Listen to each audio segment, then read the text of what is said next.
The hospital never truly slept. Machines hummed in the dim light, footsteps echoed down polished hallways, and the smell of disinfectant clung to everything. Most people rushed past, too busy or too tired to notice the details. But Daniel did. He always noticed. That night, as he pushed his cart down the corridor, the mop handle steady in his calloused hands, a faint buzz caught his ear. He paused.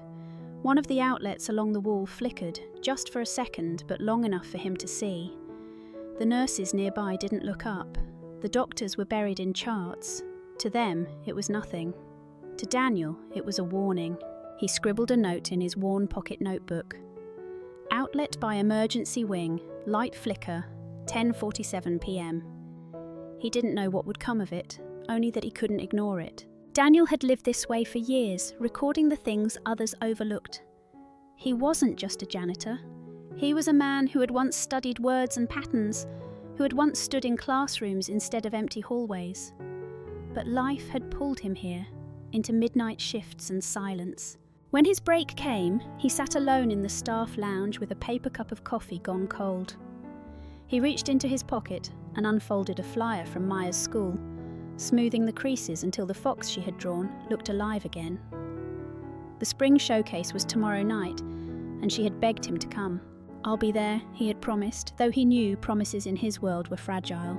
He traced the edge of her drawing with his thumb, then folded it carefully and slipped it back into his pocket. Outside, a monitor beeped down the hall, followed by hurried footsteps. Another night, another crisis. Daniel stood, finished his coffee, and picked up the mop. No one saw him notice the flicker. No one asked about the notebook. But Daniel carried the weight of it anyway, because that was who he was, the man who saw the things no one else bothered to see. And deep down, he knew, sooner or later, someone would need him to prove it. The next evening, Daniel was back on the same floor, the wheels of his cart squeaking against the tile. The memory of last night's alarm still clung to him. He had seen that outlet light flicker before the noise started, and the image stayed sharp in his mind. In a hospital, nothing should flicker. The halls were busy, nurses moving quickly, voices clipped and tired. Daniel stayed to the side, mop in hand, invisible as always. He had just dipped the mop into the bucket when the sharp sound hit again. Another alarm, shrill enough to make his heart jolt. Doctors crowded the bed, the patient stable but the monitor flashing red. "Not another equipment failure," one nurse muttered, frustration heavy in her voice. Daniel's eyes slid to the wall. The same outlet, the same flicker. A blink of light, easy to miss in the chaos. When the room calmed, he pushed his cart quietly toward the facilities office. Ms. Green, his supervisor, sat behind the desk, glasses perched low as she scrolled through a report. Daniel cleared his throat. "Ma'am, that outlet in the emergency wing, it's not right. I've seen it flicker 2 nights in a row, both times right before the alarms." She looked up, considering. "You sure?" Daniel nodded. "I wrote it down." He pulled a small notebook from his pocket, showing the neat lines of notes. Time, place, what he saw. Before Ms. Green could reply, Vince, the contractor, appeared with a tool belt slung over one shoulder. "Outlets are fine," he said with a grin that didn't reach his eyes. "Those machines glitch all the time. Don't lose sleep over it." Daniel didn't argue. He just tucked his notebook away and nodded. "Maybe, but better safe than sorry." Vince rolled his eyes and walked off, but Ms. Green kept her gaze on Daniel a moment longer. "I'll log it," she said finally. That night, on his break, Daniel sat alone in the staff lounge with his cold coffee. He pulled out the folded flyer from Maya's school again, smoothing it flat on the table. His daughter's fox drawing smiled back at him, a burst of colour against the grey world he lived in. He whispered, "One more night, Mija, I'll make it to this one." But in the back of his mind, he kept seeing that flicker of light, stubborn as a warning he couldn't shake. And he knew, deep down, there would be more to notice before the week was done. A few nights later, the outlet was still on Daniel's mind. He had written the times down, page after page in his notebook, but the entries just sat there like whispers no one wanted to hear. Some nights it felt like the whole building ran on things people ignored until it was too late. That evening, as he wheeled his cart past the waiting area, a different kind of noise pulled him in. A woman's voice, frantic, fast, filled with fear. She clutched her son's sleeve, speaking in rapid Spanish, her words spilling out too quickly for anyone around her to follow. The boy tried to help, switching between broken English and Spanish, but his own panic tangled the sentences. Behind the counter, the nurse tapped at the keyboard, helpless. "Mom, I'm sorry, I don't understand. We'll get the interpreter phone, just give me a minute." But the woman didn't have a minute. Her breathing quickened, her hands trembling as she pointed toward the treatment doors. The boy's face was pale, on the edge of tears. Daniel set down the mop handle. His chest ached with recognition. He had been here before, not in this room, but in life, watching his own mother once struggle to explain herself in a language she barely spoke. He stepped forward carefully. "Excuse me," he said softly to the nurse. "I speak Spanish. I can help until the line connects." The nurse hesitated, then nodded quickly. "Keep it simple. We just need to calm her down." Daniel crouched beside the woman, lowering his voice as he spoke in Spanish. His words were steady, slow, reassuring. He explained that the doctors were already helping, that she wasn't alone, that her son was safe here. The panic in her eyes eased, her breathing steadied, and her grip on her son's sleeve loosened just slightly. When the interpreter phone arrived, Daniel stepped back, letting the professionals take over. But as he returned to his cart, he heard her whisper one word after him, quiet but heavy with gratitude. "Gracias." He didn't turn around, he didn't need to. Later that night, in the break room, Dr. Patel stopped by for a bottle of water. She caught Daniel sitting with his notebook, jotting down more times, more flickers. "You know," she said, leaning against the counter, "what you did out there tonight, it mattered. That woman was terrified. You gave her a moment of peace." Daniel closed the notebook. "It was nothing, just words." Patel shook her head gently, not to her. When she left, Daniel sat in the hum of the vending machine and thought about what she'd said. He ran his thumb across the worn paper of Maya's flyer, still folded in his pocket. Between the alarms, the flickering lights and frightened families, it struck him. Sometimes the smallest actions carried the most weight, and sometimes even the quietest voices could steady a room. The flyer in Daniel's pocket had become more worn than paper should be. He unfolded it every break, smoothing the creases, staring at the fox Maya had drawn. The spring showcase was tonight. She had reminded him 3 times before school that morning, each reminder quieter than the last. By early evening, the hospital had settled into its uneasy rhythm. Machines beeping, phones ringing, nurses hustling between rooms. Daniel moved through the halls with his cart, counting down the minutes. If he left right on time, maybe he could catch the bus and make it to the community centre before Maya's turn. He had just started wiping down a row of chairs when his radio crackled. "Spill in paediatrics, large one, need clean up right away." Daniel froze. His eyes flicked toward the exit, then to the ceiling where the fluorescent lights hummed without care. He thought of Maya standing in front of her painting, scanning the crowd for a face that might not be there.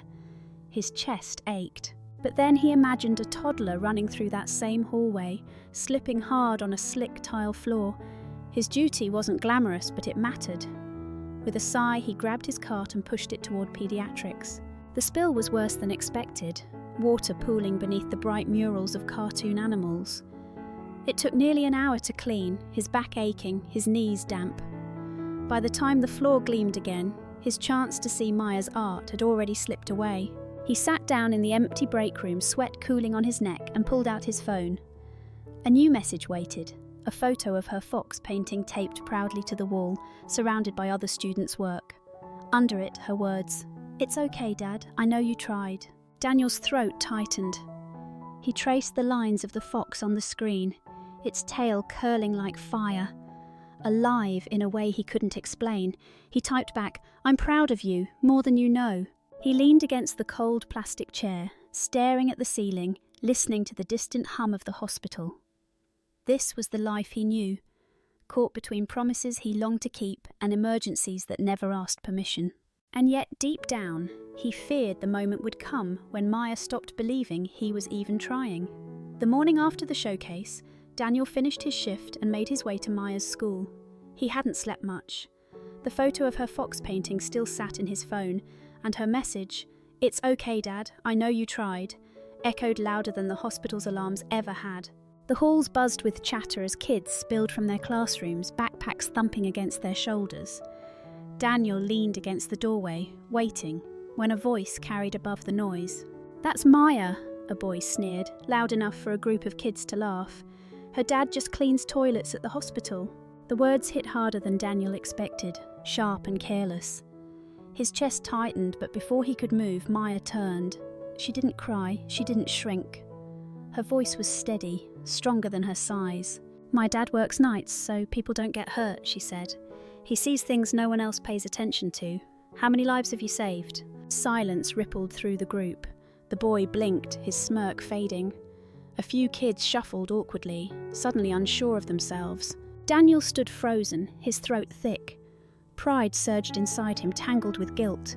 His daughter shouldn't have to defend him, but the way she did, clear and calm, shook him to his core. Maya spotted him in the doorway, her eyes softening. She walked over, clutching her sketchbook against her chest. "You ready to go?" she asked quietly. Daniel nodded, his voice rough. "Yeah." As they stepped outside into the cool morning air, she slipped her hand into his. For a moment, the world stilled. The traffic, the chatter, even the weight he carried every night. Maya looked up at him. "Don't listen to them, Dad. They don't know who you are." Daniel swallowed hard, his voice breaking on the words. "Maybe I needed to hear it from you." They walked the rest of the way in silence, but Daniel didn't feel small anymore. His daughter had seen him, really seen him. And in that moment, it was enough. Back at the hospital, Daniel kept his head down, but something inside him was different. Maya's words, "They don't know who you are," echoed every time he pushed the mop across the floor. Maybe no one at the hospital really knew either. Still, he did what he always did, paid attention. That week, the alarms came back. A monitor buzzed, lights flashed, but again the patient was fine. Staff chalked it up to faulty equipment. Daniel didn't argue. He just watched the outlet light flicker and wrote another line in his notebook. The small book was worn now, full of times, dates, little warnings he'd carried alone. One night, Ms. Green waved him over at the facilities desk. Her expression was sharper than usual, not annoyed but serious. "Rivera," she said, "those notes you've been keeping, let me see them." Daniel hesitated, then handed her the notebook. She flipped through page after page, her eyes narrowing. "You've logged every incident?" "Yes, ma'am," he said quietly, "everyone I saw." She passed the book to Vince, the contractor, who looked more uncomfortable than smug this time. He frowned, muttering, "He's right, the wiring's unstable under this wing, could have taken out power to the emergency bays if it spread." For a moment, no one spoke. Then Ms. Green looked back at Daniel, softer now. "Good work. You probably saved us a mess we couldn't afford." Daniel just nodded, sliding his hands into his pockets.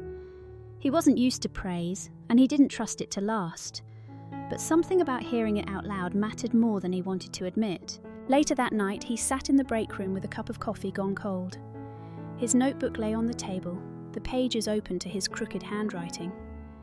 He thought of Maya again, standing tall against the laughter, and felt a flicker of the same pride she had shown for him.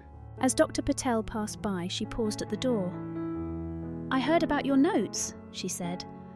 "That kind of detail isn't small, Daniel. It's the kind of thing that keeps people safe." He gave a faint smile. "Most people don't notice." She shook her head. "Most people don't look." When she left, Daniel closed the notebook and slipped it back into his pocket.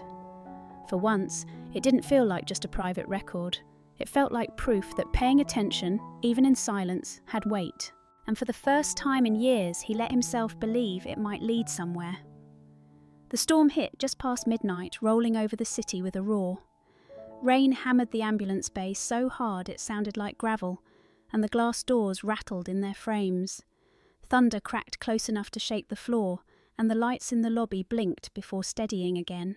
Daniel had seen enough flickers to know they didn't mean nothing. He gripped his mop tighter, scanning the glowing strips of outlets along the wall. One bad surge in the wrong place, and the whole wing could go dark. "Flooding by the main entrance," a nurse shouted, rushing past. Daniel abandoned his cart and ran toward the doors. Water was already seeping in, spreading across the polished floor in a thin, relentless sheet. With the security guard, he dragged out heavy sandbags from storage and pressed them into place. It slowed the water, but didn't stop it. The storm pushed harder. Then he saw it. A thin stream of water snaking toward the corner where a ventilator sat plugged into a strip of cords. His chest tightened. If water reached those plugs, it could short the system, or worse. "Don't touch it," Daniel warned the guard. He pulled his radio from his belt, voice steady even as the wind howled. "Facilities to emergency bay, power hazard immediate." While he waited, he grabbed a mop bucket, flipped it on its side, and used it to divert the water, pushing it back inch by inch. His arms ached, his knees soaked, but he held the line until Vince and his crew came running with pumps and extension cords. Vince crouched low, following Daniel's gesture. He saw the cords, the creeping water, and for once there was no smirk, only a muttered, "Good catch." Good. Within minutes, the ventilator was moved, the outlet cut off, and the water redirected. The patient never knew how close the night had come to disaster. Nurses went back to work, doctors shouted orders, and life in the emergency wing carried on as if nothing had happened. But Daniel knew. Standing in the shadows, water dripping from his sleeves, he let out a long breath he hadn't realised he was holding. Later, Ms. Green handed him a damp incident report form. "Write it down," she said firmly. "Every detail. This one goes on record." Daniel nodded, taking the pen. For years, his words had been erased by morning, just mop water drying on tile. Tonight, his words would stay. And for the first time in a long while, he didn't feel invisible. By morning, the hospital still carried the smell of wet concrete and bleach. Fans roared in the hallways, drying carpets, and buckets stood in corners catching steady drips from the roof. Daniel moved his cart slowly, every muscle in his body sore from the night before. Normally, a storm would pass and the night would be forgotten. But this time, people looked at him differently. A nurse gave him a nod of respect as she walked by. Even Vince, who never missed a chance to dismiss him, muttered, "You saved us a mess," before disappearing with his toolbox. Daniel didn't linger on it. He wasn't used to being noticed, and part of him didn't trust it. Still, when Ms. Green handed him a printed copy of the incident report, she said, "This is going in the safety record. You did good, Rivera." Those words stayed with him longer than he expected. That afternoon, Daniel sat in the break room, nursing a cup of stale coffee. His notebook lay on the table, open to the page where he'd written about the storm, time, location, what he saw, what he did. For once, it didn't feel like just a private record. It felt like proof. The door swung open and Dr. Patel stepped in. She looked as exhausted as he felt, her scrubs wrinkled, dark circles under her eyes. She grabbed a bottle of water from the fridge, then turned toward him. "You know," she said, "what you did last night wasn't small. If that outlet had blown, we could have lost more than lights."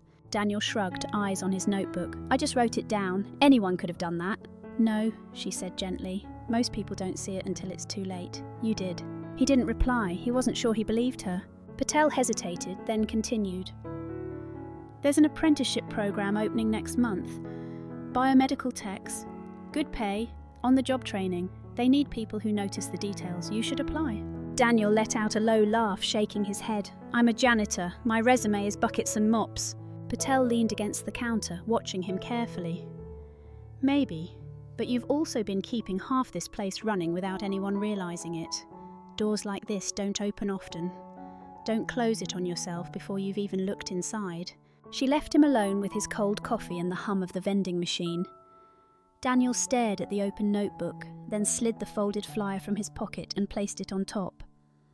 Maya's fox drawing and his scribbled notes sat side by side, her world of colour and his world of silence. For the first time, he wondered if maybe both belonged on the same wall. On his next day off, Daniel sat at the kitchen table with his old laptop open. The screen glowed against the dim apartment, the application for the apprenticeship waiting like a test he hadn't studied for. Each question felt heavier than it should. Education, work history, accomplishments. His fingers hovered over the keys. Years ago, he had studied linguistics at community college, dreamed of teaching, maybe even publishing research. But all that had ended when Maya's mum got sick. Since then, his life on paper was nothing but long night shifts, empty hallways, and mop water. What kind of resume was that? From the couch, Maya peeked over her sketchbook. "You've been staring at the same line forever," she teased gently. Daniel sighed. "I don't have the right answers, Miha." "Yes, you do. she said, hopping off the couch. She leaned over his shoulder, scanning the screen. This one says, "Describe a time you solved a problem. Didn't you stop the water from hitting those cords last week?" "That was just doing my job," he muttered. "No," she said firmly, "that was saving people without anyone knowing." Her words settled into him like truth he'd been avoiding. Slowly he typed, "Identified and reported an electrical hazard during a storm. Coordinated with facilities to prevent a shutdown in the emergency wing." When he read it back, it didn't sound like nothing. It sounded like someone who mattered. Maya smiled. "See, you already have the answers." When he finally hit submit, his hands shook. It wasn't fear exactly, it was hope, a feeling he hadn't trusted in a long time. A week later, as he mopped near the front lobby, his phone buzzed. He glanced at the screen. Interview scheduled, Thursday at 9. His chest tightened. This was real now. That Thursday morning, Daniel stood outside the small conference room, tugging at the frayed cuffs of his only dress shirt. He saw his reflection in the glass door. Not polished, not important looking. Just a janitor, just a father. But maybe something more. Inside, Ms. Green sat with the man from Human Resources. Dr. Patel gave him a small nod of encouragement. The questions came steady. Why do you want this? What makes you qualified? Daniel kept his answers plain. He spoke of noticing details, of documenting problems no one else saw, of working nights to raise his daughter. He explained how silence had taught him to listen, how listening had saved more than once. When the interview ended, he stepped into the hallway, heart pounding. He didn't know if it would be enough. But as he slipped his notebook back into his pocket and felt the folded flyer beside it, he realised something. Whether or not they saw his worth, Maya already did, and that was the truest answer he could give. 2 weeks later, the envelope arrived. Daniel held it in his hands longer than he should have, afraid to open it. The kitchen was quiet, except for the hum of the fridge. Maya sat across the table, bouncing her leg nervously. "Well?" she pressed. He tore it open. His eyes skimmed the words once, then again, just to be sure. "We are pleased to offer you a position in the Biomedical Technician Apprenticeship Program." For a moment, Daniel couldn't breathe. Then Maya squealed, leaping out of her chair to hug him. He laughed, the sound rough and unfamiliar, but real. It wasn't a promotion with balloons or applause, just black ink on white paper. But to Daniel it felt like the world had shifted. A few nights later, the community centre was packed for the spring showcase. Parents filled folding chairs and colourful artwork lined the walls. Daniel slipped into a seat near the back, his freshly washed shirt tucked neatly, the same old jacket folded over his lap. He had promised himself he wouldn't miss this one. When Maya's name was called, she stepped up to the microphone. Her fox painting stood proudly on an easel beside her. She gripped the paper in her hands, took a breath and began. "My dad works nights at the hospital," she said. The room stirred. "Some people laugh at that, but my dad keeps people safe, even when no one notices. He sees things others miss. He's my hero, even if the world doesn't always see him." The hall fell silent, the kind of silence that carries weight. Then the applause rose, warm and steady, filling the room like light. Daniel's eyes burned as he sat there, stunned. He had never wanted recognition. But hearing it through his daughter's voice, clear, proud, was something else entirely. Afterward, Maya ran to him, clutching her painting. "Did I embarrass you?" she asked with a grin. Daniel shook his head, pulling her close. "No, Mija, you gave me more than I ever deserved." That night, back in their apartment, Daniel pinned Maya's fox painting to the wall above the kitchen table. Next to it, he taped the acceptance letter from the apprenticeship, 2 pieces of paper side by side, one drawn in colour, the other in ink, both proof of lives moving forward. Later, with the apartment quiet, Daniel opened his leather notebook. For years, it had been filled with lonely notes about flickering outlets and forgotten details. Tonight, he wrote something different. What you don't see can matter most, and sometimes being seen begins at home. He closed the notebook, set it on the table beside Maya's drawing, and for the first time in a long time, let himself feel at peace. Everyday heroes don't always wear badges or stand in the spotlight. Sometimes they're the ones pushing a cart down a quiet hallway, or showing up for the people who matter most, even when no one is watching. Daniel's story reminds us that paying attention, choosing to notice, choosing to care, can change more lives than we realise. And here's the question for you. In your own life, what's something small you've noticed, or done quietly, that made a bigger difference than anyone else knew? We'd love to hear your story in the comments. Thank you for spending this time with us. Until next time, see you again here on Rain Inside.